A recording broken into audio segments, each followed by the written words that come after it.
Di naman siguro hacked ang account niya sa Instagram nang i-post ng actor ang sugar level niya na sobrang taas sa normal level kaya pinaalalahanan niya ang lahat na magpa-check up kagad.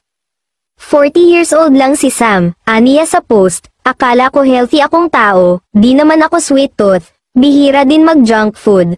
Pero last year nalaman ko na may type 2 diabetes na ako, mga magulang, lola't lolo ko wala. I just wish nagpa-check up ako ng mas maaga nung pre-diabetes pa ako kasi pwede pa i-reverse. Payo ko don't ignore the symptoms. My main symptoms laging nauuhaw at madalas mag-pee at magpa-check up regularly.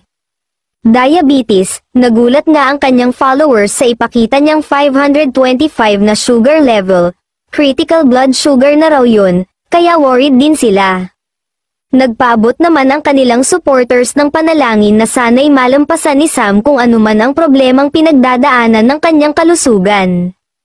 Pero kung nagsalita si Sam ng tungkol sa kanyang health condition, consistent naman tikom ang bibig niya sa breakup nila ni Catriona Gray na bagong binyag.